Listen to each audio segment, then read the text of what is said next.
Also a wonderful judge. And I should say that all of our judges gave our playwrights extensive feedback on their plays, which was just great for the playwrights, getting feedback from some really incredible people in the world of theater.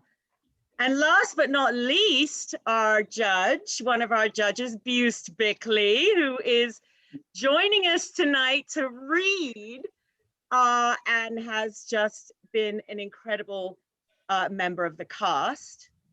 I also want to thank everybody that has volunteered to read.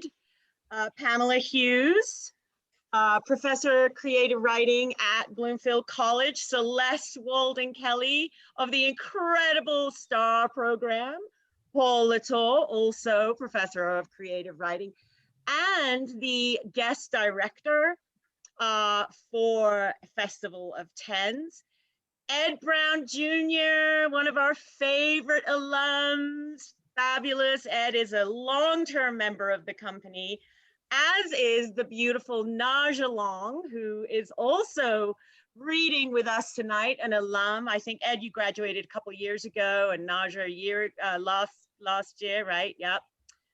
And of course, where would we be without Lisa Ruiz, who who keeps everybody together in the Division of Nursing, but also is quite the actor, and is incredibly versatile, as you will see tonight.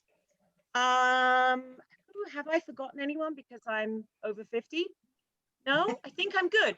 But wait a second, last but not least, I want to give a big wiggle to our winning playwrights. Poberston Milfort, Whitney Solano, Pablo Shapiro, and Antonio Gordon. Woo! So I'm so excited that our playwrights are here tonight. You will be able to meet some of you. I think Buist, this is Whitney. I think you've read her play. And Thaddeus, I don't recall who you were Antonio?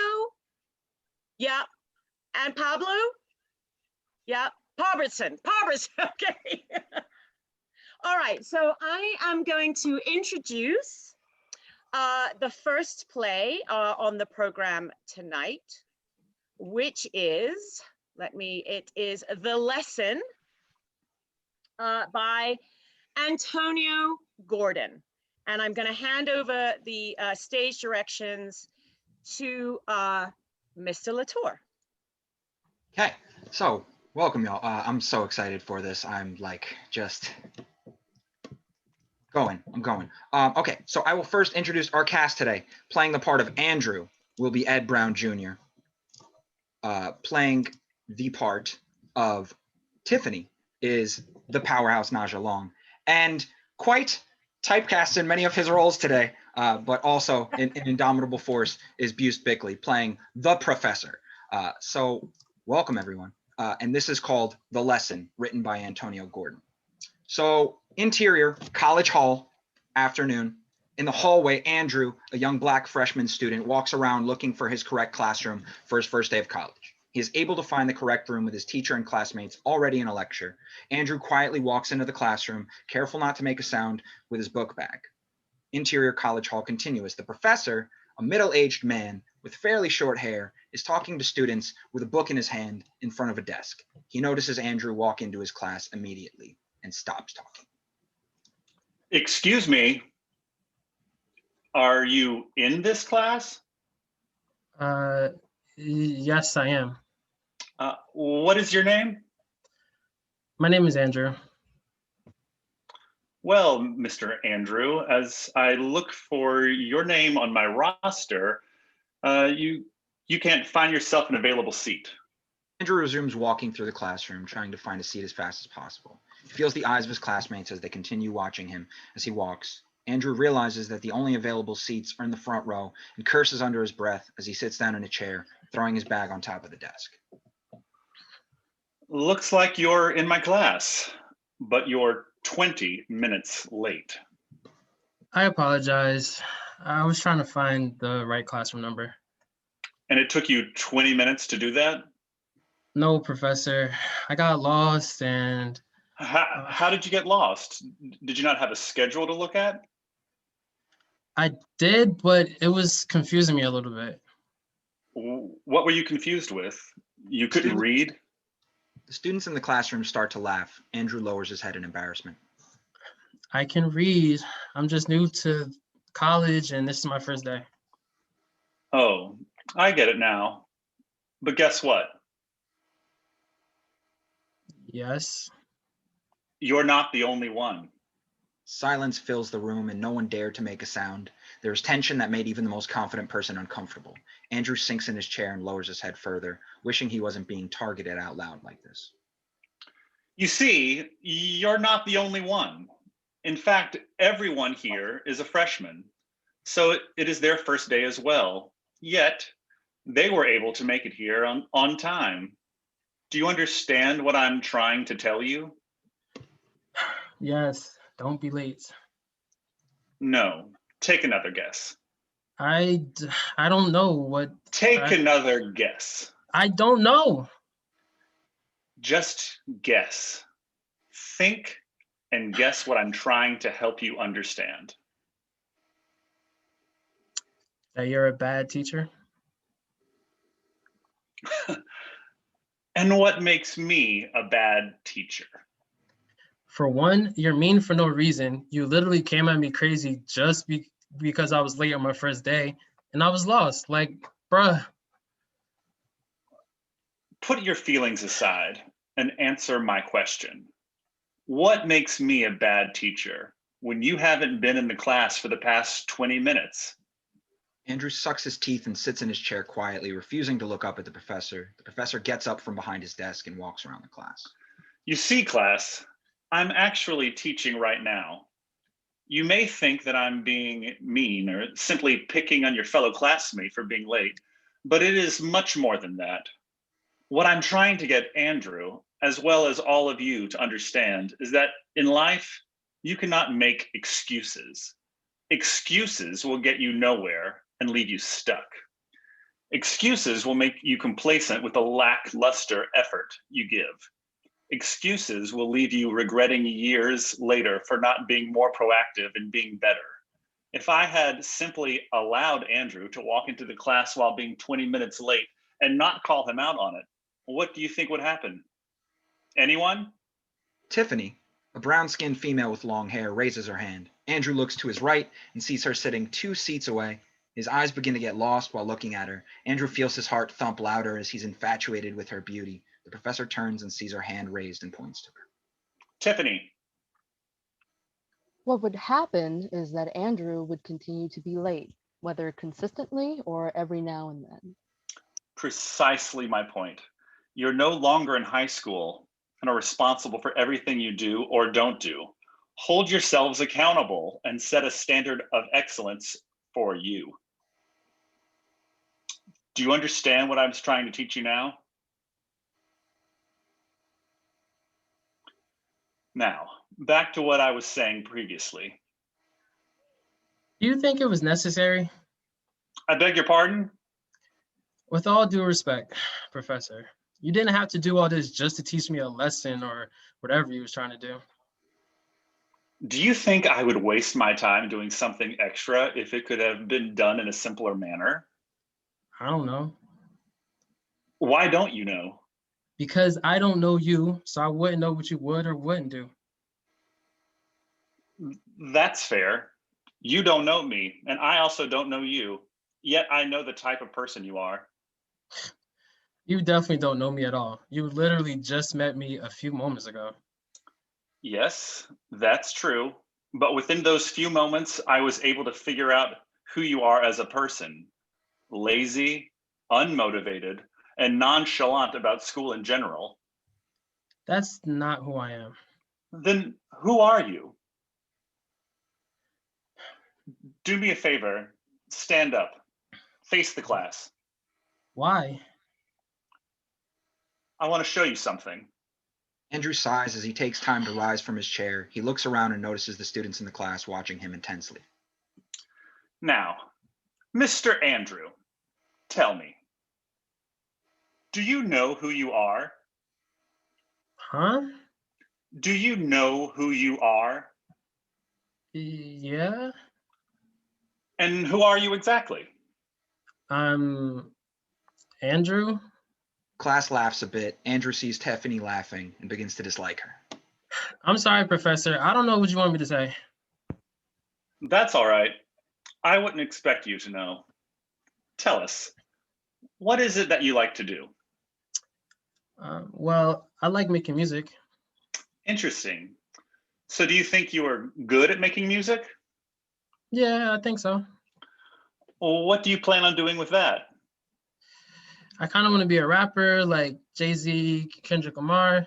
Hopefully make enough money to give back to my family for all they've done for me. And maybe venture out from that and start my own business.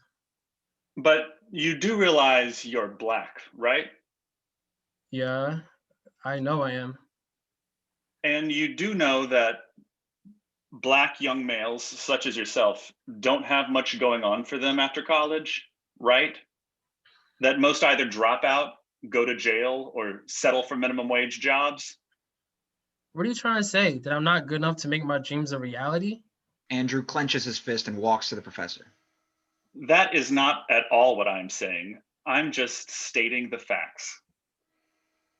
Just like how it is clear that you're an easily agitated Black male who throws a fit every time he hears something that he does not like and feels that fighting is the only solution for problems. Grabs the professor's shirt and gets ready to throw a punch before he stops himself after realizing what he was doing. Andrew lets go of the professor's shirt. You're a jerk. You know that? He raises her hand. The professor points to her for permission to speak while continuing looking Andrew in the face. Yes? With all due respect, Professor, it does not matter what you think.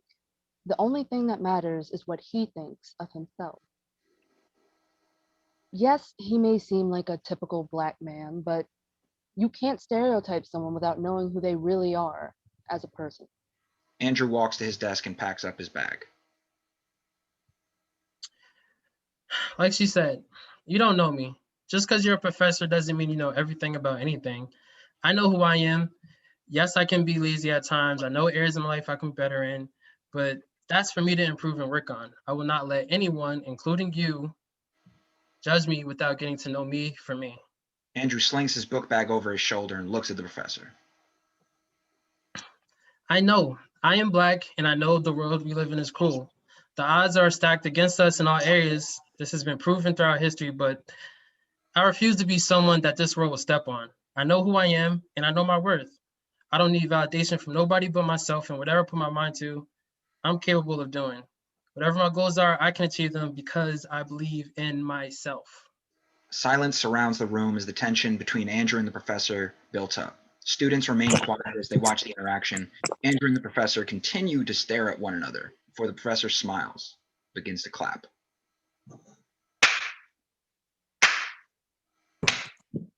Good job, Mr. Andrew. You've done well on your first day of class. Far better than I had imagined anyone to be able to do. What? Please forgive me, Mr. Andrew and class. I do have a thing for the theatrics. I was in fact an actor back in my younger days. You aren't the first person or class to experience firsthand my unorthodox teaching for my first class. So what you're saying is that all that just happened in your class was acting? For what? You wasted my time. On the contrary, it wasn't just acting. I was also teaching, not only you, but the class, very important life skills that you should and need to carry with you every single day.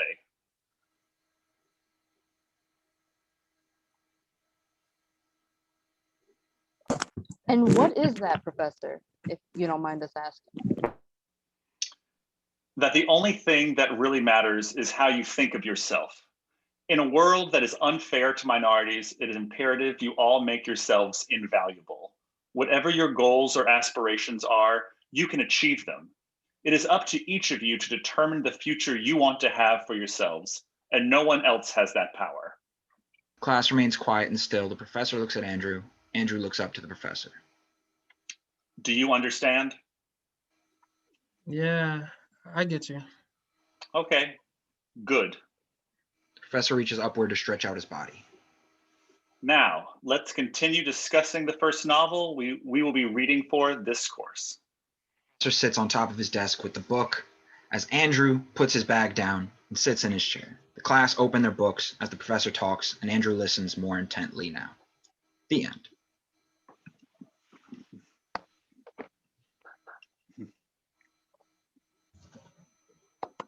Job. Thank you. Thank you. Wonderful.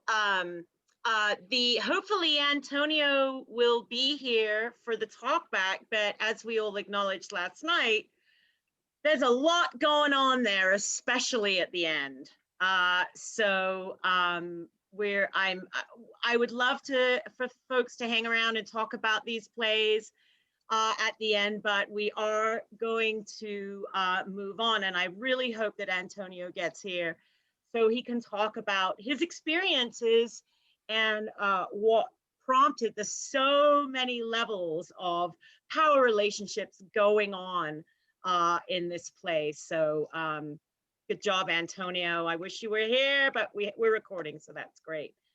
Our next play, and I'm gonna turn it over to Paul to kind of negotiate all the comings and goings, is The Other Side of the City. And this is by Pablo Chaparro. And let me see. So the cast for The Other Side of the City: LaTorre will be reading the part of Sebastian, 17-year-old Sebastian. Buist Bickley as the nasty Peter. Celeste Walden Kelley as Sebastian's mother, Marisol. Naja Long as Sebastian's best friend, Christopher. And Edd Brown as Sebastian's little brother, Cristobal.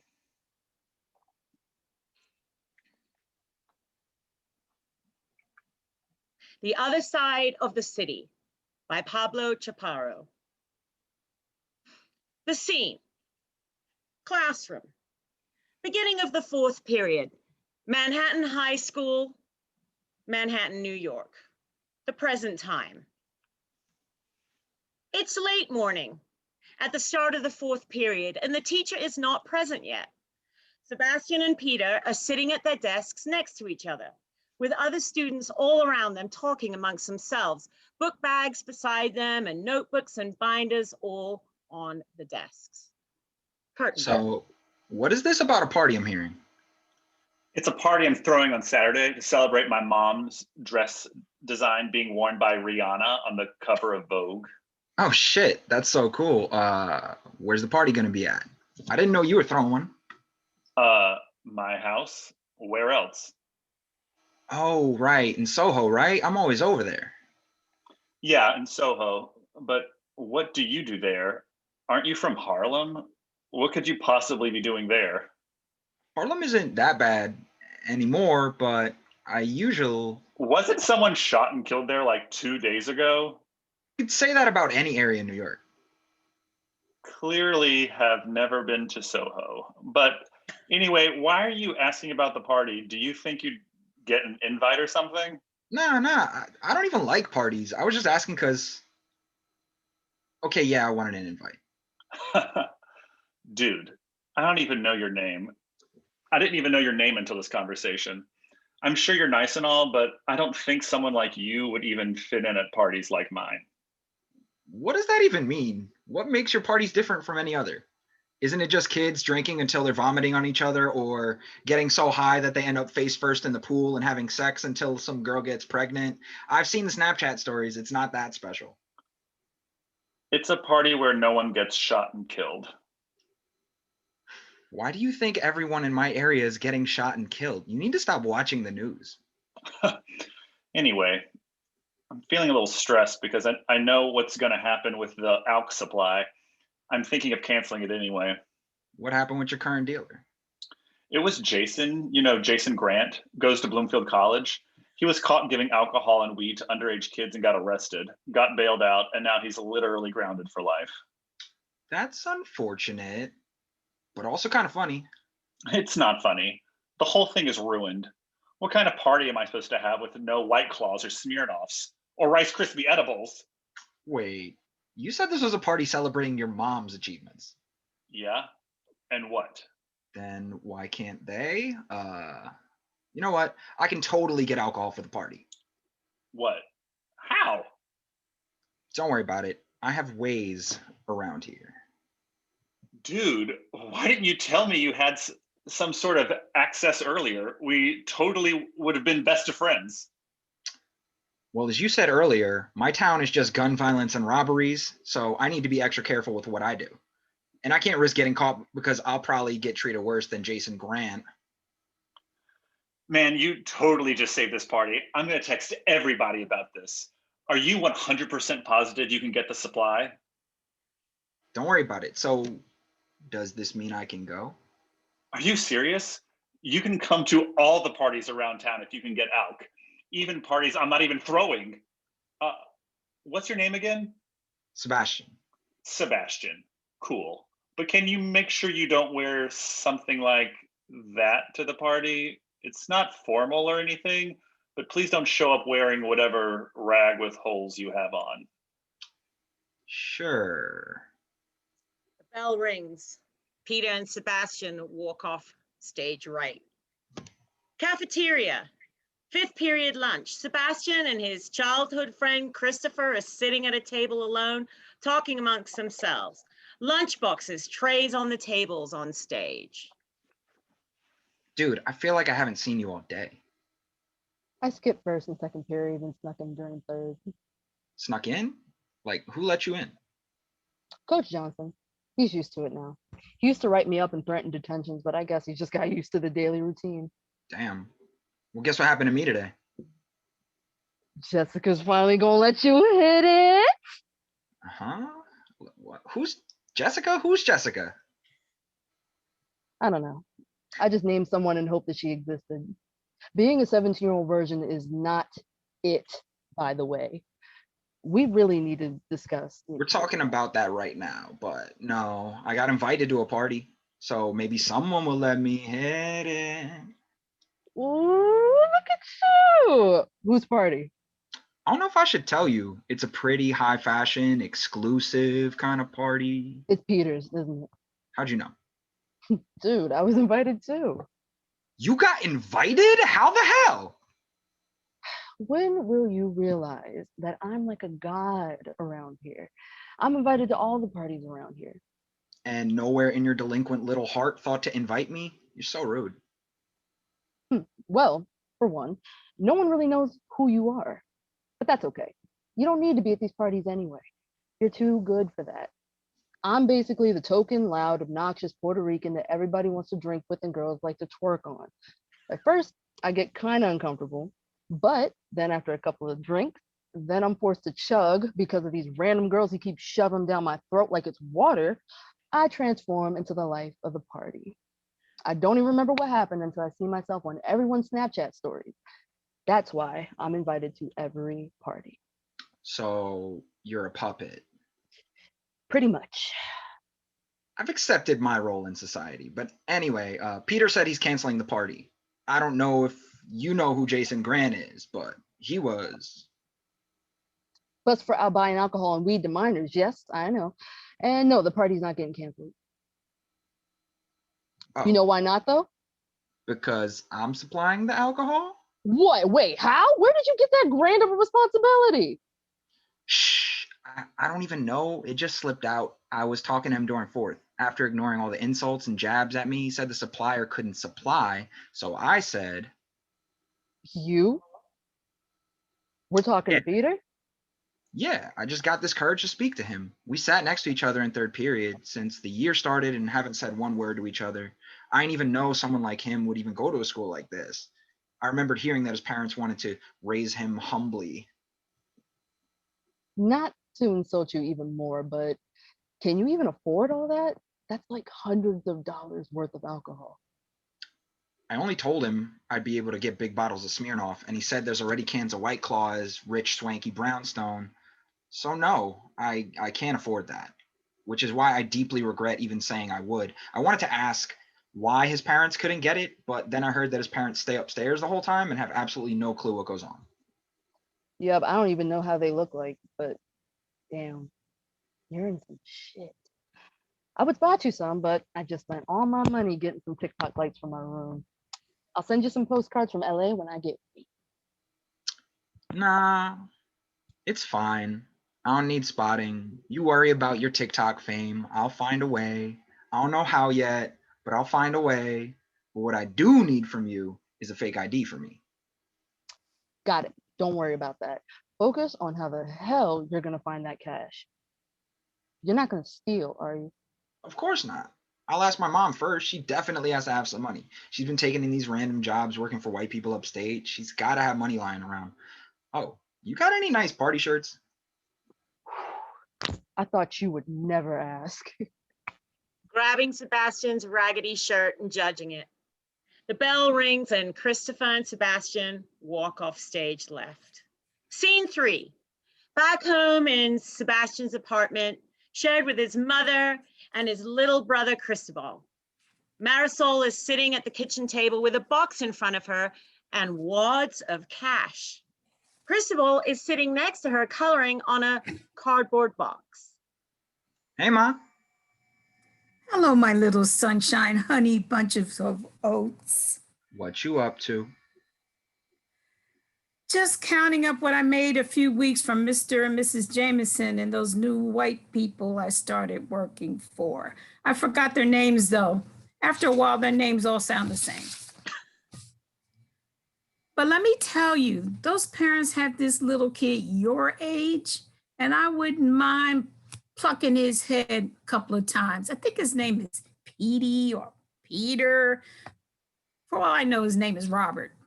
Interesting. It's a lot of cash you got there, Ma. Actually, it's not enough. Every single penny I make goes to get your dad out of that cage. I swear it's gotten to the point where even a dirty penny on the ground would help. You should get a job, baby. Yeah, I will. I'm searching. But anyway, I wanted to ask you for something. So I wanted to do some shopping for some new clothes. I'm tired of walking around with Teal's hand-me-downs. People are now noticing the holes. You think I could have like $60? Did you not hear anything I just said?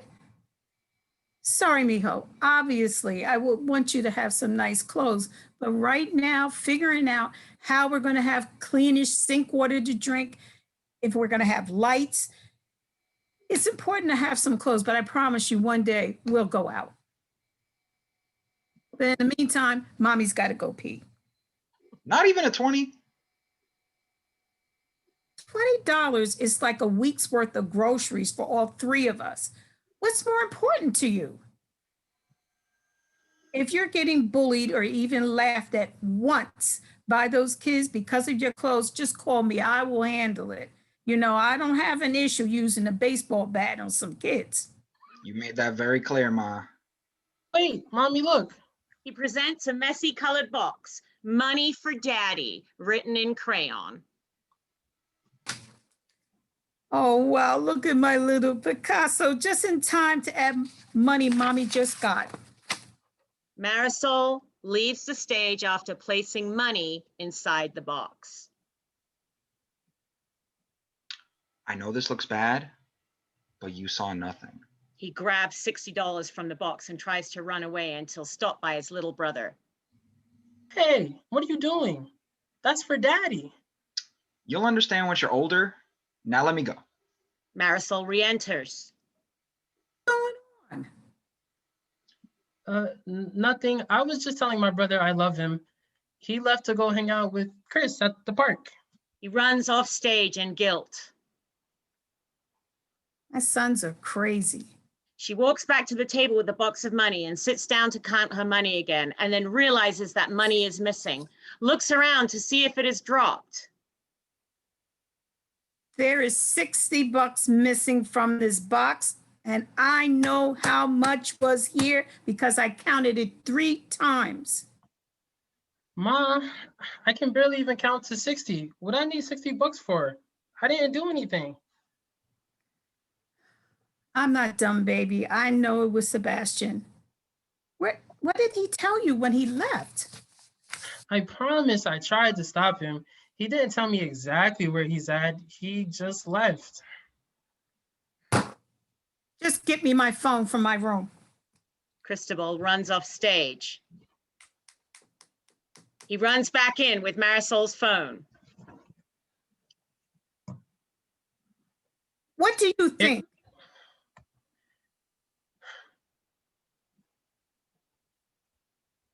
I don't know where you are and why you did this, but you need to come home immediately, Sebastian, now.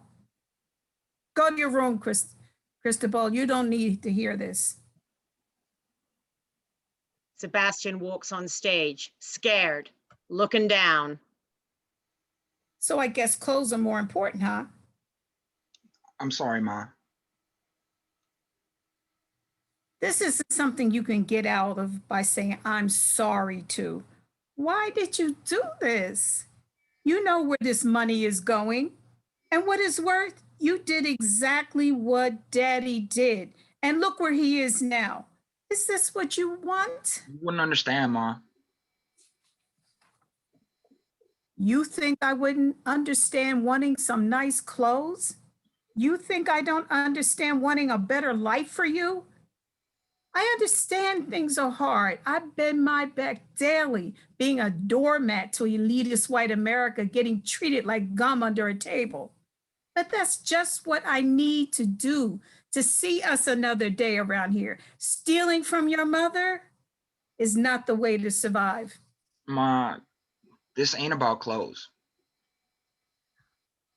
So what do you need $60 for? Those new parents you work for and that kid you wanted to thump, Peter, we go to the same school. And I wasn't really invited, but he said I could go to his party tonight at his house if I just supplied the alcohol. Takes the $60 out of his pocket and plays with it in his hands, gulping in between words. And what would have happened if you gotten caught? You are 17. What would have happened if the police busted this party and only targeted you? We can't even say hello to a cop without them being suspicious. We're not the same as others, Sebastian, and you should know that. I didn't think about that. I'm really sorry, Ma, but at least I didn't act on it. Here's the money back. It's not what you didn't do. It's what you could have done and what could have happened. I'm not surprised at this, you know. This is why I'm not even spanking you with this child right here, even though I want to so bad. She grabs a flip-flop from her foot and raises it in the air and then drops it. Your calmness is honestly a lot more scary, Ma. I've been where you are before, Sebastian, trying everything you can to be even associated with those people. You'll end up working for them, being a puppet for them. Growing up, I wanted to be that. But you just need to understand it's not worth it. Once you understand that these people just want to use you, it's not worth the attention. You're right, Ma. I don't know why I even thought I needed validation from someone who didn't even know my name. I'm sorry, Ma. I'm just so dumb. Yes, you are dumb, but you'll learn. I'm just glad you didn't learn the hard way. Now get out of my face and go to your room. You're grounded. Phone, video game, next 2 weeks. She pretends to backhand Sebastian, making him run off stage, leaving her alone. Blackout.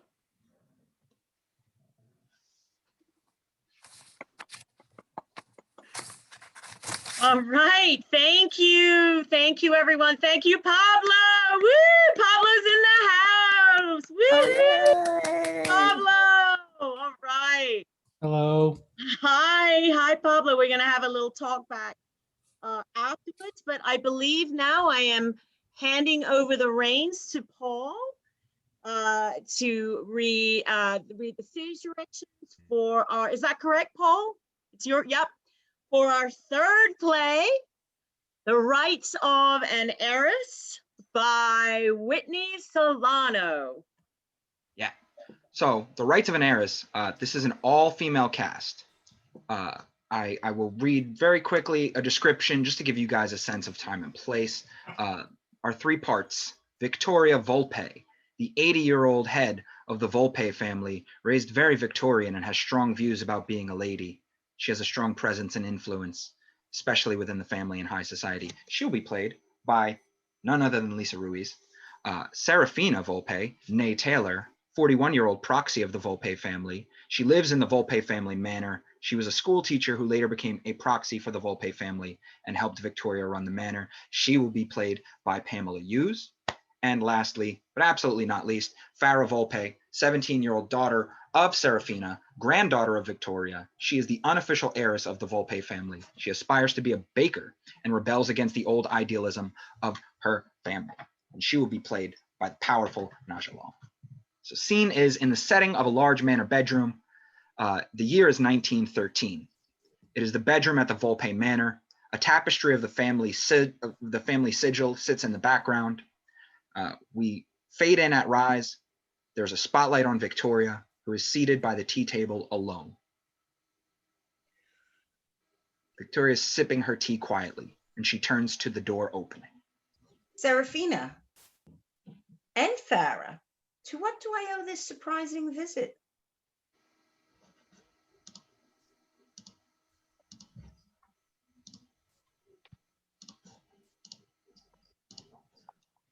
Oop, sorry.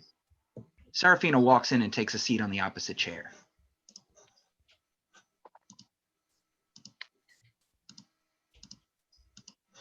Pamela, you're muted. Oh, God. Technical hitch. Let's start again. Wiggle. Pamela, you're still muted. Okay. There we go. Let me- All right. Hold on, let me get the right spot because I feel like I'm in the wrong spot here. Let me just open this up again. Seems like there's something missing here. One page is at 3. I'm missing my page 2 somehow. Do you want me, should I read? Oh, I got it. Okay. Starting again We're from the starting top. again. Sorry, guys. We'll start from the top. At rise, there's a single spotlight on Victoria, who is seated by the tea table alone. Victoria sips her tea quietly. She turns to the door opening. Serafina. Oh, and Farah, to what do I owe this surprising visit? Do you really need a reason to visit, Mother? One can never be too careful, especially when they're on their deathbed. Mother, please. Empty words. The doctor said you should be better if you just take it easy for a while. Those are just empty words. Don't think I don't know what he meant by confining me to my room. Honestly, Mother, you're exaggerating. By all accounts, you shouldn't be exerting yourself with paperwork. I'm not, if that's your concern, Sarah. Merely correspondence from concerned friends and acquaintances.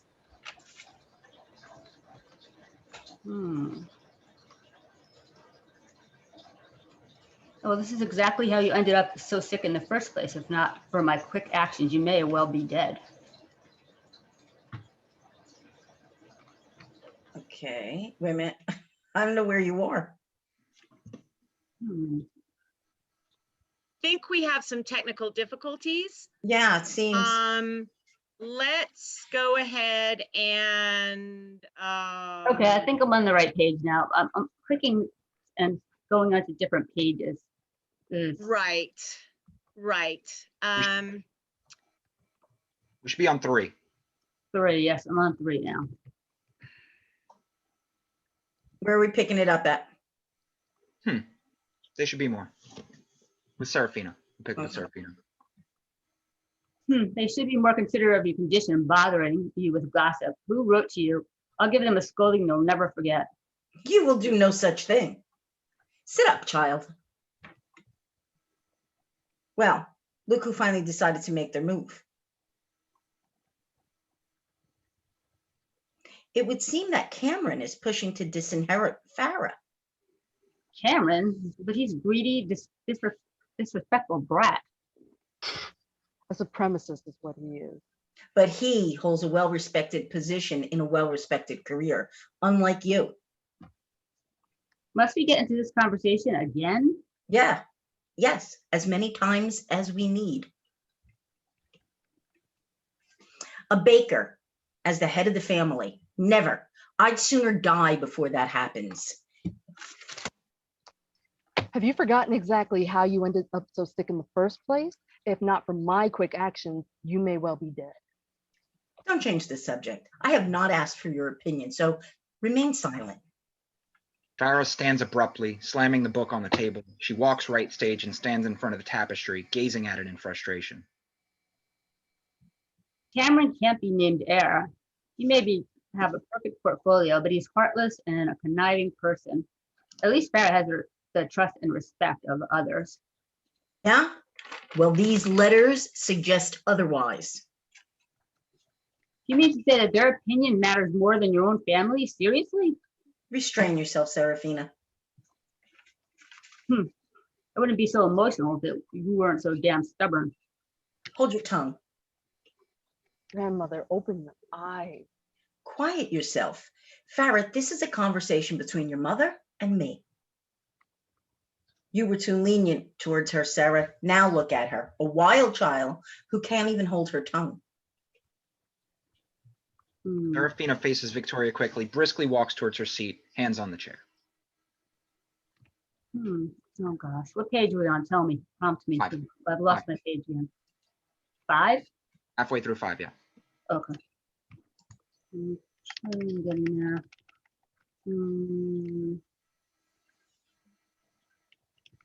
And yet you. And yet you, thank you.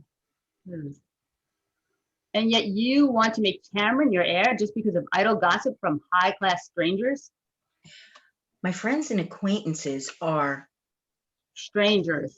My husband, may he rest in peace, used to say that you never were to listen to anyone that opposed you. Do not bring my late son into this. The opinion of these so-called strangers, as you put them, is essential in selecting the heir. Otherwise, our family will fall from grace. Family image. You sound like Josephine Dodge. I will take that as a compliment. She has a good head on her shoulders, and unlike that enthusiast, what's her name? Alice. Her name is Alice Paul, and she is not an enthusiast. She's an advocate for women's rights. A bad influence is what she is. Serafina, what nonsense have you allowed your daughter to indulge in? You have always supervised my classes with her. These are more of her ideals of her dad. Don't put the blame on your daughter's rebelliousness on my son. I'm not, rather I was. I can see now where she's learned to stray from her teachings. My mother has nothing to do with my ideals. Besides, my father often said that I was never bound to the norms of society. If that were true, and I doubt it, he had no right to tell you that. He is a man and you are a lady, and there is a difference. That never stopped you before. Huh. We're not talking about me. This is about the family's future heir. Well, selecting the heir shouldn't be a burden, Mother. Obvious, the choice is Farah. Wrong. The obvious choice is Cameron. A man with ideas as outdated as the restrictions on women. A man with the support of high society. Mother, Cameron sits on the family motto and upon your sigil, surely. A minor infraction on his image, but nonetheless, I would select him over Farah in a heartbeat. But Mother. You've become closed-minded, grandmother. If I recall correctly, you said once that this defined our family. This sigil. Farah, calm yourself. It defines our ideals and our character. But you've contradicted yourself, grandmother. Enlighten me. How have I contradicted myself? By favoring Cameron, a man who brings dishonor to this family and its sigil. Dishonorable he may be, but a necessary blight to keep faith with high society. You have become blind to the change that surrounds you. Arrogant child, you have been coddled for way too long. If you want to be named heiress, settle down and marry a decent man who can be the face of this family. I do not need a man. I am my own person. Can you not see that this is what I am fighting for?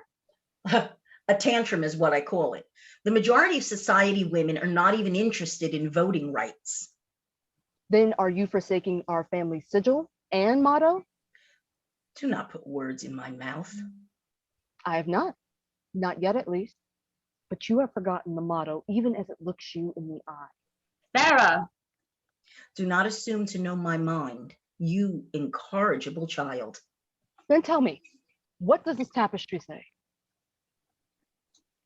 fair enough. Where's your manners? This is no way to speak to your grandmother. Do not concern yourself, Sarah. I'll indulge her for now. The tapestry reads in Latin, Astra inclinant sed non obligant.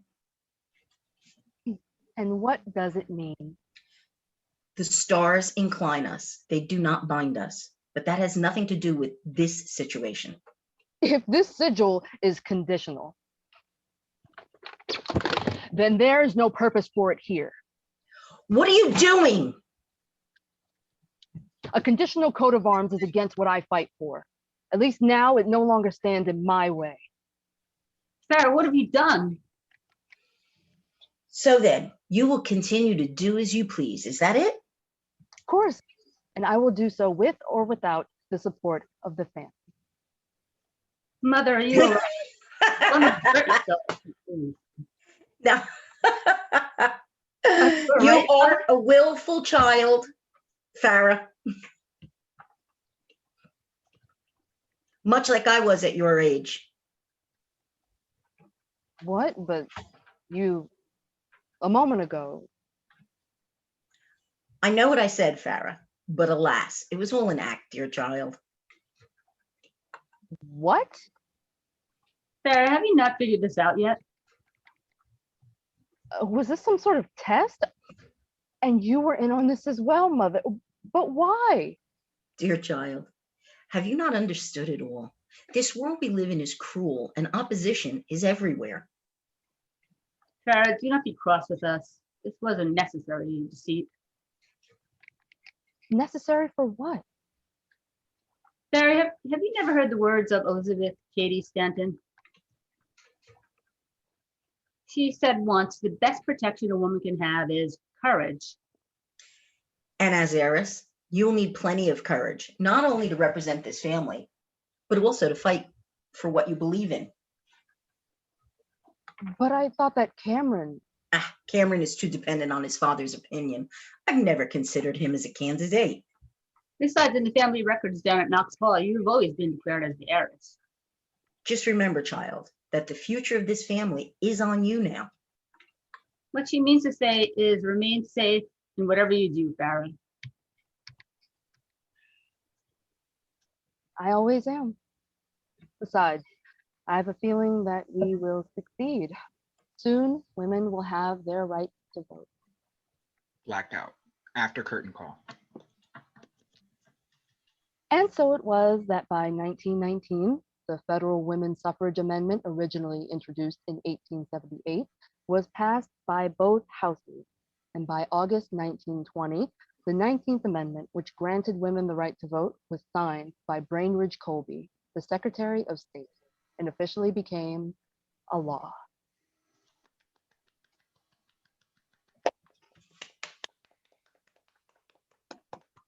Yes, congratulations, Whitney. What a wonderful piece. So well written. You know, Everybody. and we'll have a talk back at the end with the writers. But what I wanted to mention, and I should have mentioned this at the beginning, is that every writer was tasked with a mention of Bloomfield College. So they could write anything. Did anybody notice how Whitney slipped that in? Mhm. That was awesome, Whitney. I didn't get it until tonight. I'm like, oh, there's the treasure. There's the treasure.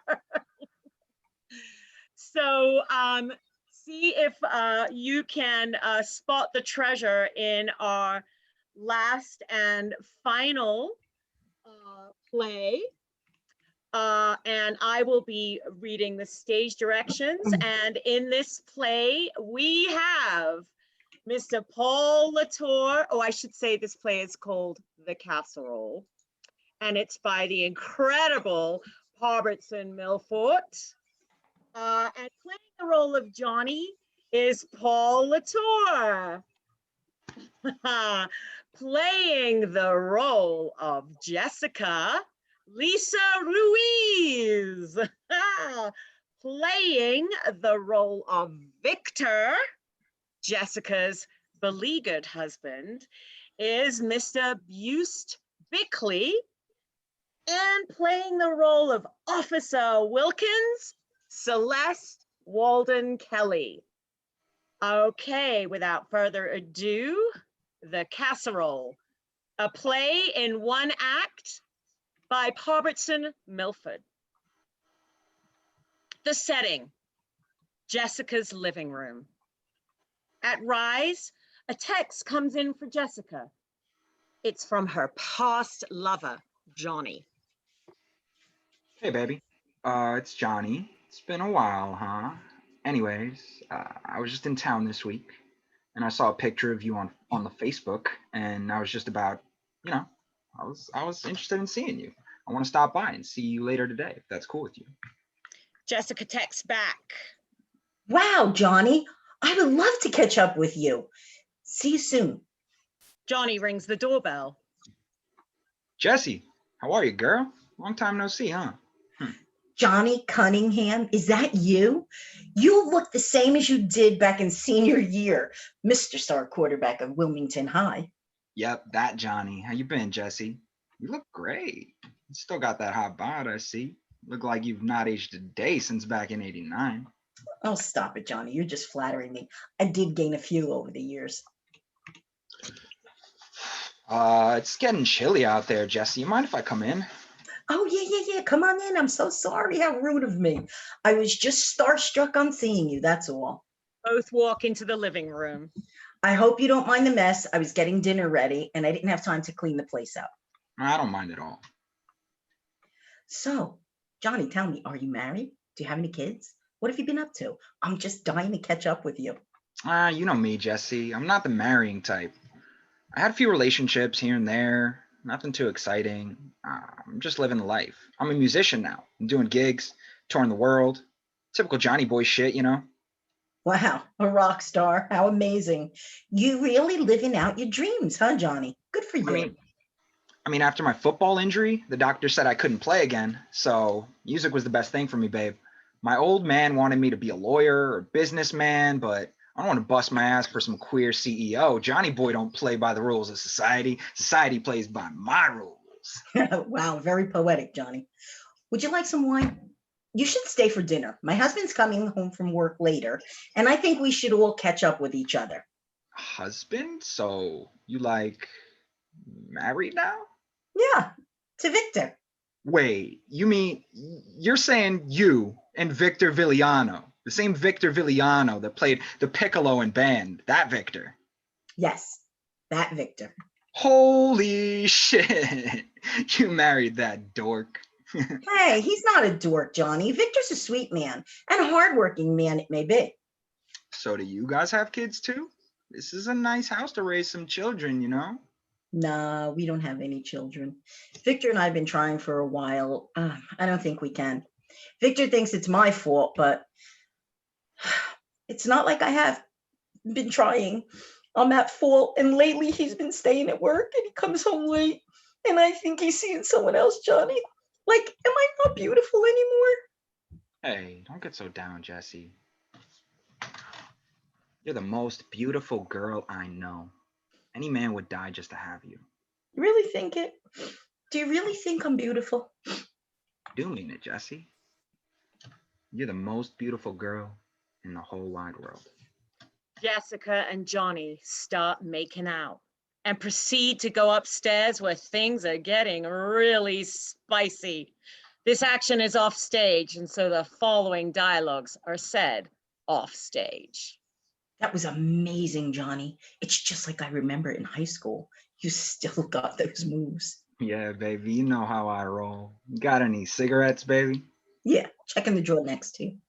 Suddenly, the front door opens and Victor steps on stage. Honey, I'm home. Honey, you upstairs? I don't smell dinner cooking.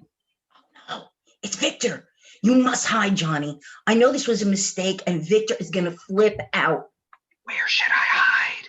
Quick, in the closet. Honey! Jessica steps on stage, fixing her hair and buttoning up her shirt. I'm here, honey. Oh, there you are. Why isn't dinner ready? I had a long day at work and I come home and my wife hasn't prepared me dinner. I mean, come on, Jessica. Take responsibility for once. I was just napping and I dozed off, that's all. Oh, Jessica, what am I going to do with you? It seems like you can never get anything right. When are you going to act like a modest woman for once in your life? I can't take fault for everything you do. All I ask is for a nice meal when I come home, and I can't even get that. Well, I'm trying, but you do not have to charge at me all the time when you come home. You don't think that I don't know what you've been doing, huh? I saw that lipstick on your collar last week. I know you're having an affair with your whore of a secretary, you prick. What does she have that I don't have, Vic? What? She blonde? She's curvy? She likes to put on tight skirts? Is that it? Well, I don't have to fuck my boss to get what I want in life. At least she knows how to take care of a man. Wow. You're not even going to deny it, are you, that you're cheating on me? You know, you're fucking despicable. Just rotten to the core. Jessica, there's something I want to tell you. I want a divorce. And now this is the perfect time to say this, but I don't love you, Jessica. I'm in love with Samantha, and that's that. If you don't excuse me, I'm leaving. Victor turns around and walks away from Jessica, who starts to cry. Do not walk away from me, Victor. Victor! Jessica Victor! reaches for a knife from the kitchen counter and stabs it through the back of Victor's skull. Victor falls down. Oh my God. Johnny walks on stage and approaches Jessica. Jesus, what the hell happened here? Johnny looks down at the kitchen floor and sees Victor's body. Holy shit, you just killed your husband, but why? I had no choice. I had no choice. I had no choice, Johnny. He said that I was nothing to him. And then I panicked and I just stuck him. Hey, relax. It was just an accident, okay, baby? Please just calm down. I'll take care of this. Just hand over the knife. He snatches the knife away. All right. But what are we going to do with the body? I'm gonna have to chop up his body, Jesse. But I can't throw it outside. I might have to put the pieces in the freezer. That way it stays fresh and the smell won't be noticeable. Ooh, that's awful. I can't think about this stuff. There must be another way.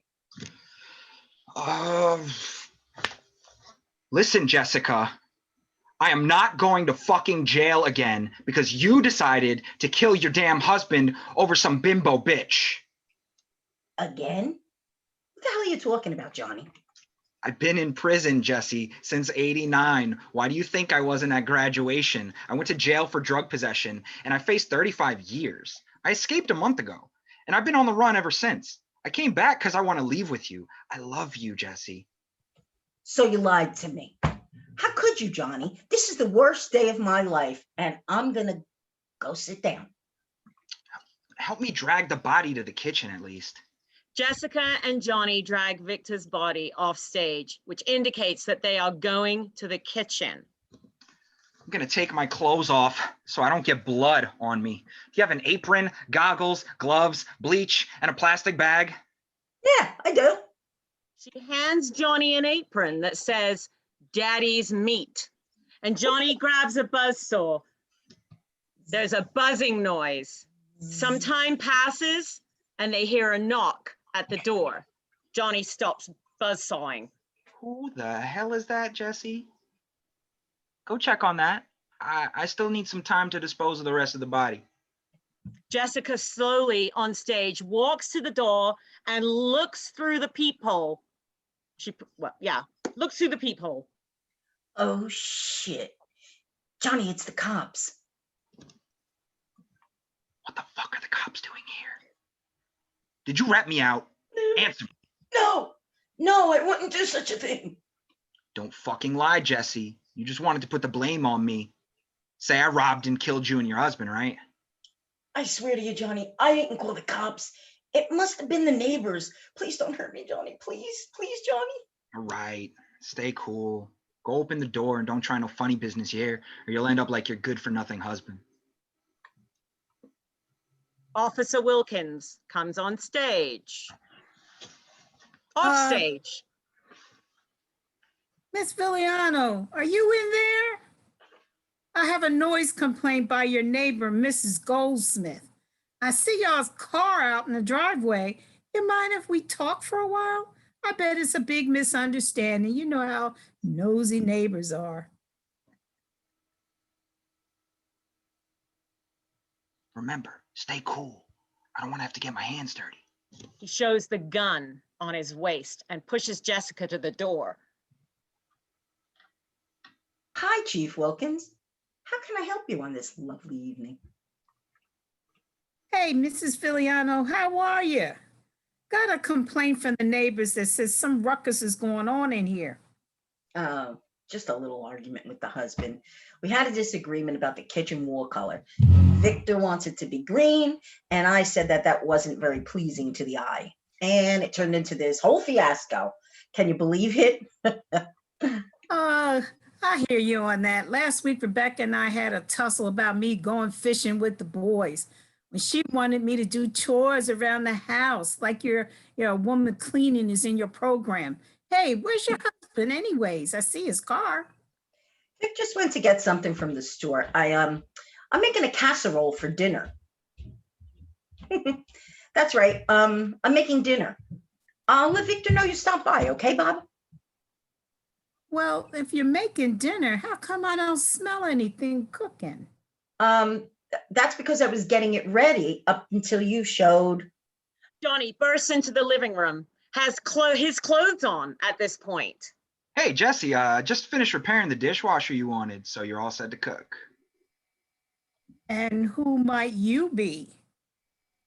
Me? I'm her brother from out of town, Antonio. Nice to meet you, Officer Wilkins. Yes, Antonio here is my brother, and he was fixing my dishwasher. And now, since he's done, I can go cook. How about the two of you have a seat at the table? Johnny and Wilkins walk to the living room table and sit down across each other while Jessica goes into the kitchen to prepare dinner. Antonio, is it? You look awfully familiar to someone I know. Oh, you must have run into a lot of good-looking Italian guys like myself then, Officer Wilkins. That's probably why, right? That's probably right. Oh, you're a funny guy, Antonio. So tell me, what do you do for a living? I'm a musician. I have a band called Flame Falcons. We just finished a tour last month. I'm just here visiting my sister that I haven't seen in years. Wow, a celebrity visiting this small town. We haven't had anyone famous here since Mick Jagger's tour bus pit stopped here in '84 so he could take a shit. He had food poisoning from his last concert in Portland. Can I get your autograph? It would be an honor, sir. Sure, maybe later, okay?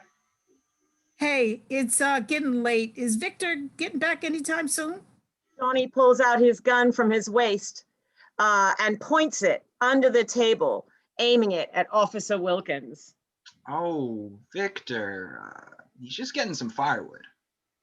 Firewood? It's July. Where is he going to go find firewood in July? He'd have to travel out of town for that. And I thought Jessica told me he went to the store to get stuff for dinner. Oh, he said that too. After he got the firewood, he would pick up some groceries. Seems like a lot to do. Why didn't he take his car? Oh, his car. Yeah. His car had some engine problems, so he asked me to use my motorcycle. So I said, that's fine. But Jessica told me he was walking. Well, you see, he was walking, and I picked him up on the way because his eyes were hurting from the sun, and he was like, Johnny, can I use your bike? And I was like, sure. You know, being a modest citizen of society, it was only the right thing. So how did you get back if he gave him his motorcycle? Johnny cocks his gun under the table, nervously sweating as he stares into the eyes of Officer Wilkins. Well, you see. Jessica burst out of the kitchen with a plate of casserole. Johnny is relieved and lowers his gun and puts it back at his waist. Dinner's ready. I hope you saved an appetite. Oh, wow. Would you look at that? That is the most beautiful casserole I've ever seen. Well, thank you. I guess I didn't need Victor to pick up those ingredients at the store after all. I had everything here that I needed. Well, it was nice meeting you, Officer Wilkins. I bet you have some cop business to attend to, right? Oh, no, nothing serious ever goes down in this town. The last big crime that ever happened here was around here was a missing cat, and the cat was just in the attic the whole time. I think I could stay a while for dinner. Hey, Jesse, how about you sit next to me? Let the fucking pig stay for a while and eat and stay cool. If he tries anything funny, we shoot him. Also, we have to leave before anybody gets suspicious. We need to go to Albuquerque. There's this guy who can get us fake IDs so we can flee to Canada. We have to go tonight. Tonight? What about my life here? You have no choice. It's either you come with me or I will kill you.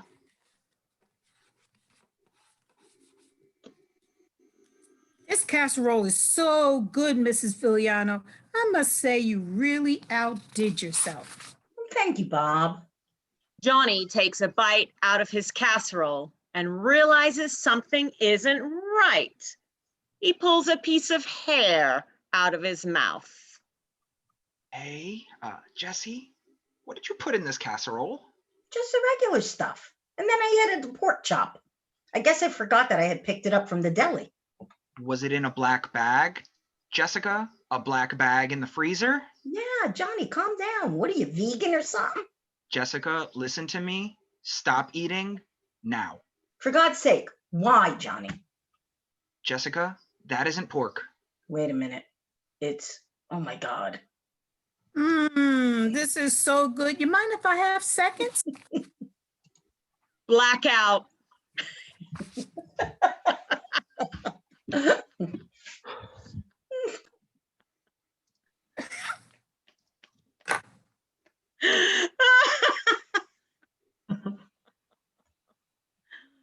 Oh yeah, I did want to change my background after that to my very special Poberston Milfort background, but then I realized that it's back to front. So my favorite line in the play is the apron with Daddy's meat on it. I want Paul in the Christmas grab bag. Father's Day is coming up.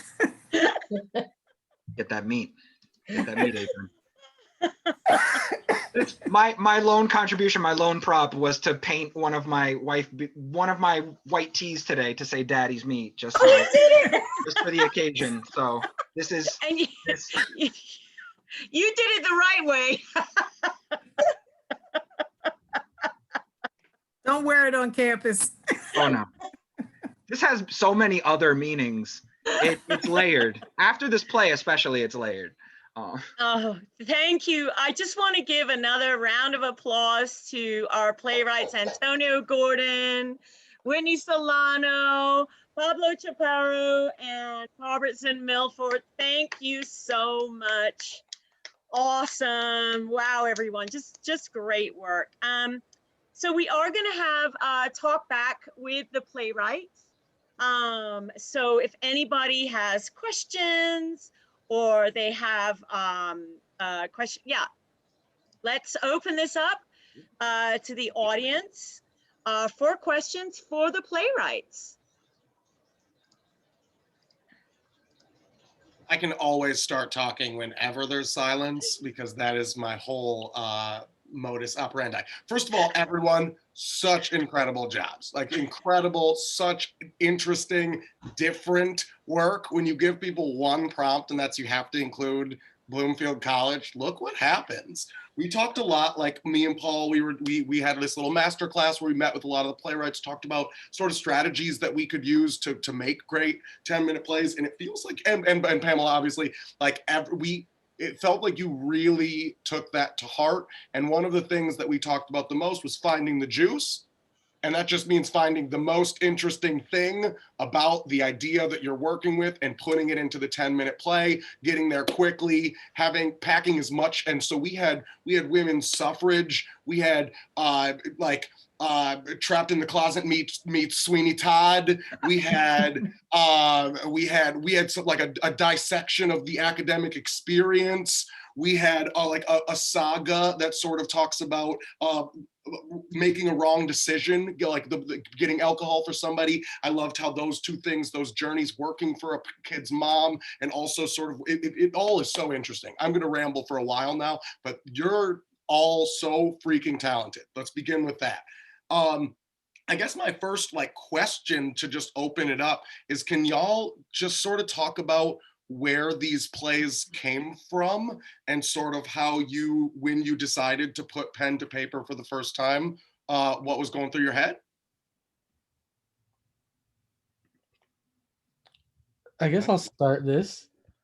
So for me, for my play is, I don't know, I just really liked the idea of this kid who doesn't have much in his life trying to appease someone that is just the complete opposite of him, because I know that's like a theme that is like real life and really relatable, and a lot of people do feel that way.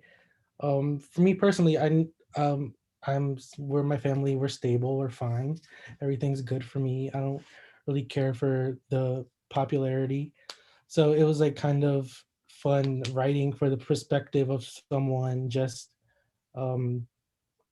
trying to be someone they're not, just to impress people that don't even really realize they exist. Yeah, I think that really, really, really came through, and I thought that your piece had such humor to it when he was like, "No, I'm not trying to get an invite." All right, fine, I'm trying to get an invite. Like those type of moments, and even in reading it, that humor was on the page. And like, talk about packing a full story into 10 minutes. Like we start in one place and we end so much farther. And when we talk about writing plays, we always talk about characters that change throughout plays. And it feels like that mom and her son and the entire family. I loved when the younger son told the lie for his brother. It's just like, there's just that's juice, man. So, I mean, I guess I can just like open it up to other folks who might want to talk about this play particularly, and we can kind of move around, because otherwise we'll get into the mire of all four at the same time. I'd like to ask a question of Paublo too. If we're talking about the other side of the city, you write teenagers pretty effortlessly, and is that sort of the kind of what you witnessed when you were in school? I mean, obviously you're a lot younger than I am, but is this sort of, were you pulling snippets of conversations from high schoolers? Maybe subconsciously I was. I think I was last semester when I had Paul for poetry, I was telling him how I grew up in like a really white town where everyone is kind of the same. There's not really much diversity as much as there could be, but we were all. It wasn't, yeah, like I said earlier, I didn't have much of an experience dealing with trying to impress someone that didn't really care about me. But yeah. Pablo, that's super interesting. So you basically chose Peter as your representation for that affluent area that you lived in, and then you kind of flipped it where, now the surrounding is the fish out of water, is that this kid is like really upper crust. Yeah. So I just see that was a brilliant reversal, that you took like an archetype, and you just kind of flipped it on itself. You have a wealthy kid who goes to, an impoverished school versus everybody else would do the impoverished kid, entering a wealthy school to not belong. So I really think that was nice. Two other things I wanted to quiz you on. It's we had fun with the chancla. Like, so how far do your inspirations go as far as fearing the chancla? Could you just tell us how that made its way into your piece?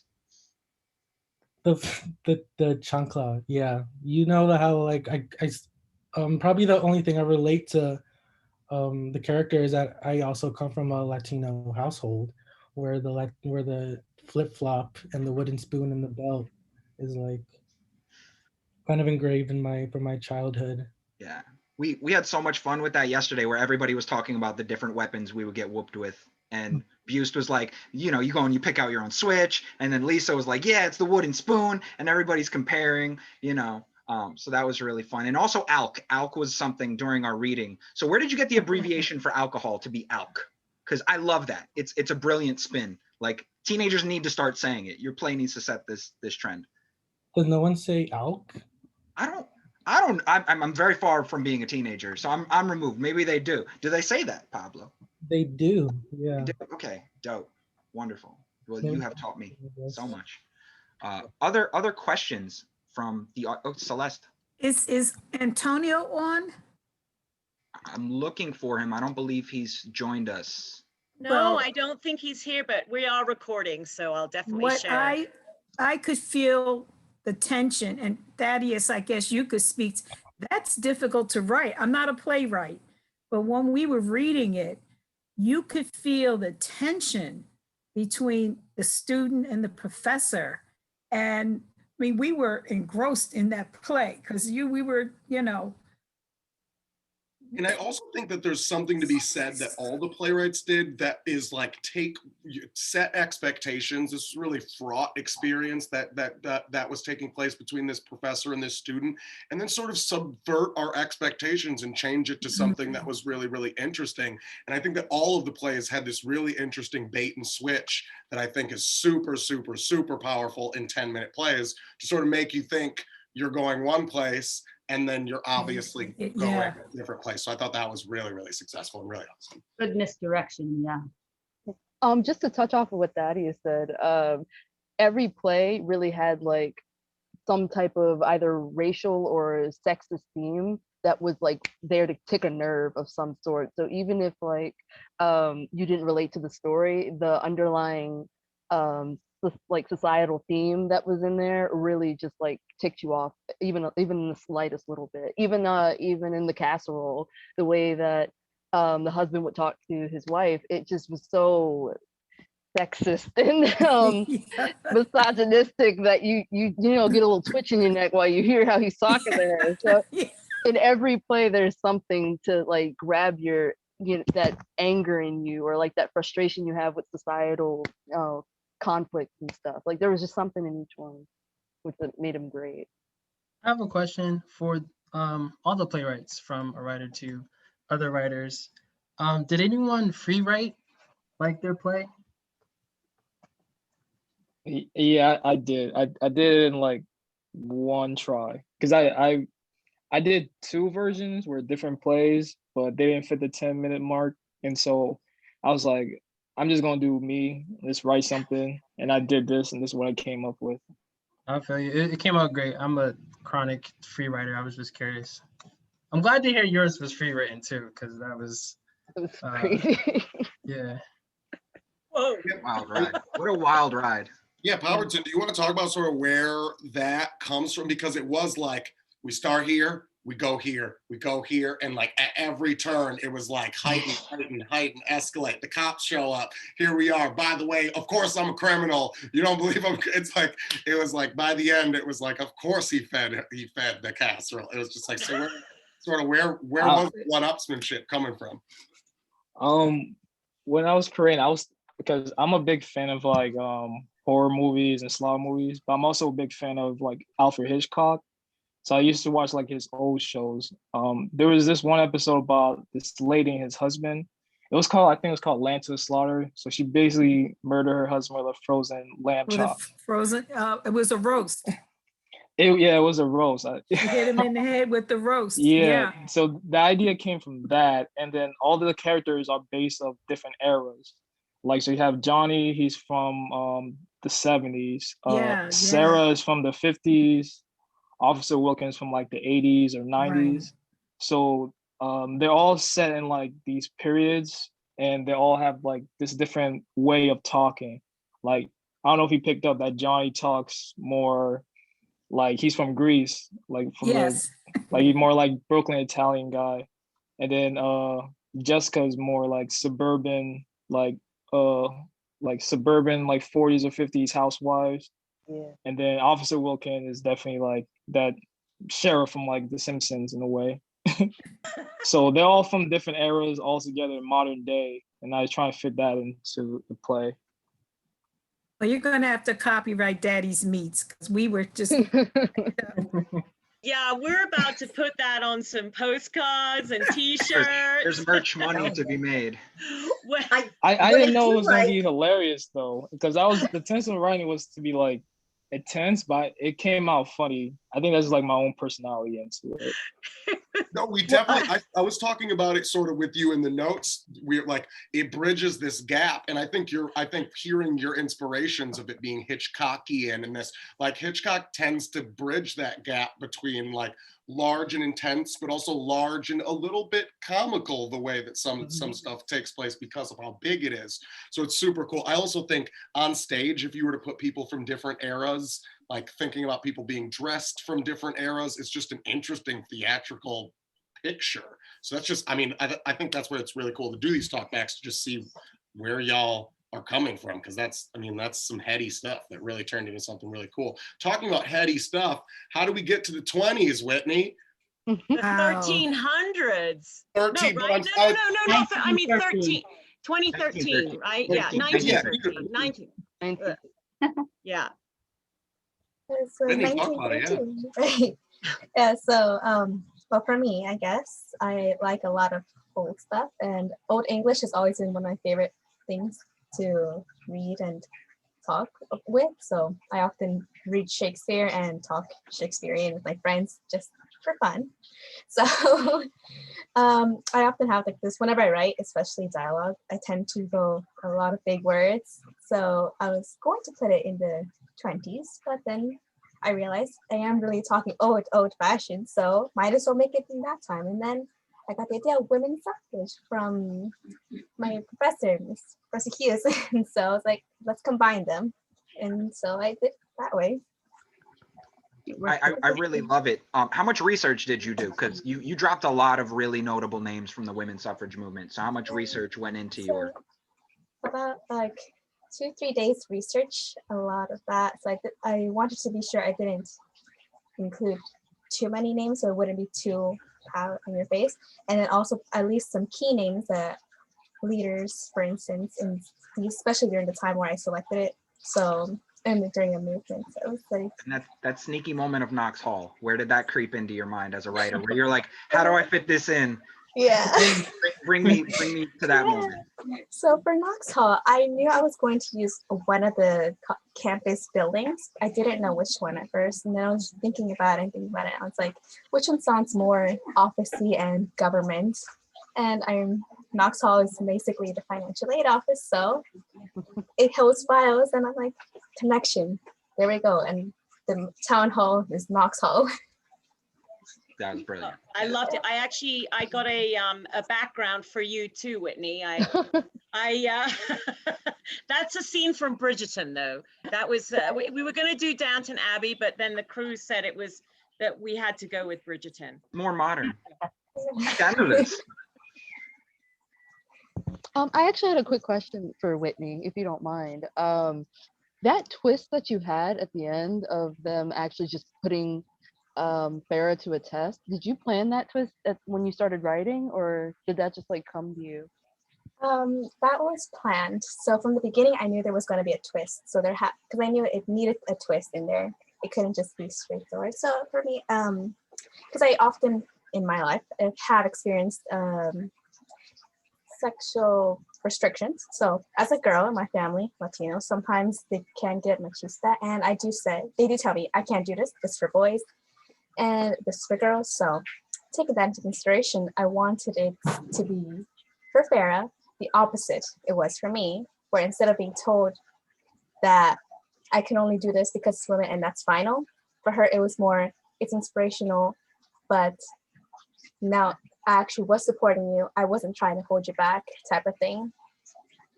So, yeah. That is that is so beautiful to like just bring that character into like acceptance. And there were a couple of there were, just so I don't lose my train of thought, but there were a couple of interesting twists, both in Antonio's play and your play, Whitney, where you got this figure of authority who's kind of like, I don't know, that certainly in Buist characters, that was really unsettling, right? It was really like, who has the power to mess with you and teach you these lessons, and you know, who do you think you are, like, to kind of, you know, insert that power. With your play, Whitney, it was more of a you know, a familial decision by the matriarchs in the family. So it's just like looking at those kind of two performances of power.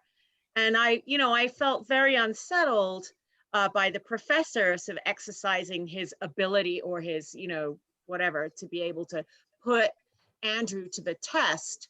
But for some reason, it felt a little bit different when it was your grandmother and your mother. And also, I just wanted to say the dialogue, filling the stage with only 3 women, 3 generations of the same family. And then I was in charge of reading stage direction, but after we practiced yesterday, I was like, I'm just gonna I'm gonna say as little as possible, because these actors were so full of having the cues on point. Like, there was so much more stage direction than I gave, because the actors had it handled, and the writing was so sharp. The dialogue was just ping pong, ping pong. So Whitney, kudos to you. All 3 of our actors, kudos to you, because you made this, you know, a stage director's dream. I had to do barely anything. Well, I think that everybody really, really took up the instructions so beautifully, right? Like we asked them to write plays for Zoom, so that there would be minimal stage directions. We asked them to stage 10 minutes, 10 pages, and they did it within those limitations, and they did it really beautifully. So it was just such a wonderful pleasure to be a part of this, and we're gonna keep doing it. What can I ask? I wanted to ask the Playwrights. First of all, I'm in love with all of you. Everybody in this Zoom right now, I love you all very much. This is amazing. I don't, it's too much. Like, I can't handle it, how amazing this was and how deep it was, and how much hope it gives me for this planet, our future, our universe. And I wanted to, my question is to the Playwrights, is it's one thing to do a drawing or to like make an animation when you're making it, and then it's amazing to see the animation when it happens. There's something about writing a play, which is somewhat like this thing you give to the actors, and then it's like you have to sit back and watch it be done. And I want to ask the Playwrights, how do you feel after this just happened? You sat back and watched it happen. How does that feel? I'll take my answer off the air. I guess I'll go first. So for me, it was very exciting. I was unsure, right, in the beginning how I was going to imagine it, but the selection for the actors themselves were really nicely done, selected, and I was really happy when I saw all they come together, and it's really exciting just to see it all on stage, well, on Zoom, right? So yeah, it's been really fun. Yeah, like for me, seeing it come to life, I've had to present my play to Professor Hughes like many times already, because I had to read. I think Whitney and Pobe had to like act out my play many times, and even I acted out Pobe and their plays. Obviously not as good as you actors, but yeah, I just like because we've prepared so much along the few weeks, and when we had to turn it in, that it was like really exciting to actually see it come to life over Zoom. What about Pobe? It was pretty exciting. I mean, this is my first playwright, my first play ever. So even though I did free write it, I did also want to make it perfect and good enough for someone to read it, and also a way to like transition it and give it direction. So it was pretty fun doing that. I have to say, Paub, that we had a hard time. I had a hard time keeping a straight face. And when Celeste broke, she in the theater, I think, correct me if I'm wrong, Thaddeus, isn't it corpsing when we start laughing in the middle of a scene? And so when Celeste did that, I had to hide my face because we just the daddy's meat line and the Mick Jagger took a shit. Yeah. Stopped to take a dump here back in '86. We all died in the rehearsal. We died. We literally had to stop for like 3 minutes. Yes, it was. But today I was composing myself. It was so hard. And I was just waiting for that one line, Pob, daddy, that I got to say daddy's meat, out loud.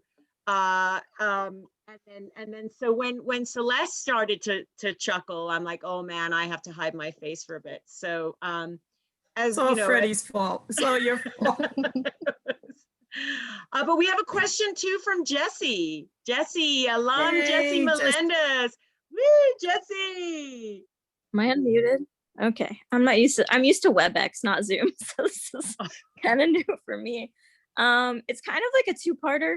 Unfortunately, I came in like towards like the last two plays because I've been meeting with students all day.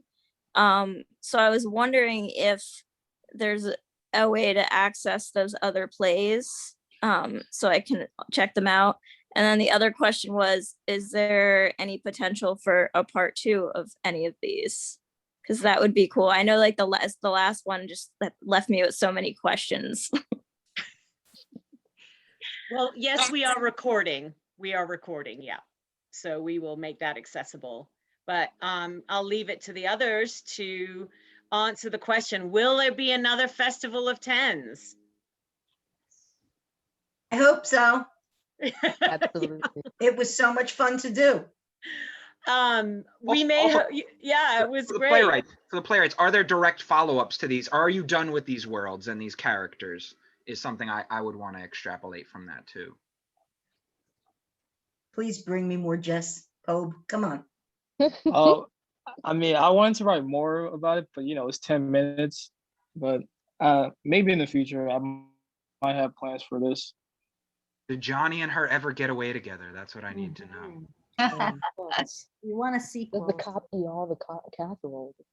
And Eat it all. Pablo, like yours is also super interesting because I'm left with the question of the father and wondering, do they ever get the family? Are they ever reunited with their father? Because that is the thing lingering above the whole thing. This idea of a legacy of bad choices, but also a legacy of society implicating these things upon this family of men, right? Or this ethnicity also, right? I mean, the roles, I'm not a professional actor, but there was so much depth and layers to these plays that you really could have taken them and gone deeper or made it lighter. The Casserole, I had mentioned last night that I had seen that Alfred Hitchcock with the roast, which I thought it was hilarious. And but they presented it very seriously. But I couldn't stop laughing because of Freddie once again. I think too, when you're just reading, and last night we just got together to read these plays, and your first inclination as a reader was to grab props to bring more life to it. And it was not anything that was conscious. It was, I had the dish next to me, and like my instinct was to say, here's your casserole. So, I mean, that's a good thing because you're bringing reality to that character and to that part enough so that we want to make it even more. You guys all did a really good job. Yeah, I can definitely see just, you know, I see a sort of historical drama starring Farrah's journey, right? A sort of Down Abbey meets the women's suffrage movement in the, you know, in the US. I see a definitely a wicked version of the Casserole on stage that is evoking, you know, Shakespeare's Titus Andronicus. And I mean, that play is so meta, right? It's like commentary after commentary after commentary of the cannibalism is just is an age old, you know, it dates back. Marty will probably know this, and Brandon, but Titus, the eating the children trope goes all the way back to some Roman playwright. Isn't that right? The baking somebody in a pie. Oh yeah, yeah. I mean, that's Greek myth too, is eat your kids. Right, right. Yes. Okay.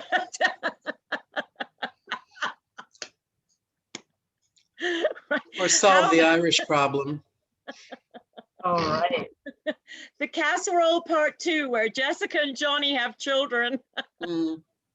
Oh, God. I think it's a real compliment to all the writers that the story continues somehow in our minds, that we want it to continue, that we feel there's still a story afterwards. I think that's a compliment to all of the writers in here, that we all who are not the writers want it to continue, want to hear and bring them together and marry them and find out who's doing what with who.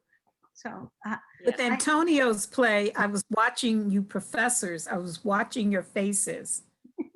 And, you know, it got a little tense, you know, and, you know, because you pick up a few things that you probably have heard. And I, as a advisor, I could think of some things I may have said, not that I hope I wasn't negative, but it makes you think what a student hears and how to deliver it.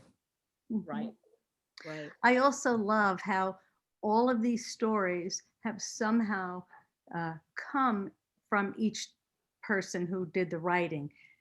You know, they were some memory or some relevance to someone that they knew, that these stories, I think it's important to explain that stories come from within, even if they're something about outside of you, they do come from part of what's in you.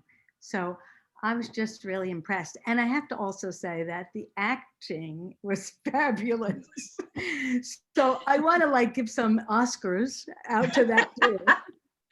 Well, it looks as though that one of the actors is at Buist, and thank you, Buist, so much, is off to eat dinner, and we can certainly stick around and keep talking, but I also just quickly want to also shout out to Pamela, because many of these plays were developed in her playwriting class. Also, again, Paul also looked at these, but Playwrights, you know, you got some feedback from some outside folks that I would definitely take a look at, because that was some pretty great, valuable feedback. And I wouldn't stop with this iteration of these plays. I'd keep going, because hey, we may see him on stage one day, right?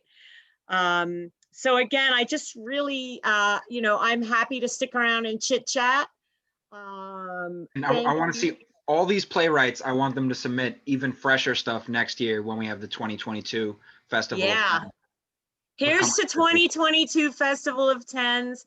Thank you so much, everybody. Thank you, audience members. I do want to just say, for any of you who've taken my advanced grammar class, and that's most of the students here, this is the Buist that you get the examples about. Oh, he mentioned you yesterday, how when you first met that you were going to do 50 plays. Oh God, no. And you said, do I have to stay for all 50? All 55 scenes? So again, thank you so much, everybody. This has just been so much fun. We had a blast. And have a wonderful, wonderful evening. And here's everybody, to you too. Festival of Tens 2022. Amazing work. Wonderful. Bye, Thaddeus. Good job. Bye, Professor Felix. Thaddeus, it was fabulous. You guys did a great job. Pablo, y'all killed it. Fantastic. Naja, y'all are always fantastic. I don't even got to tell y'all. Seeing you, Naj.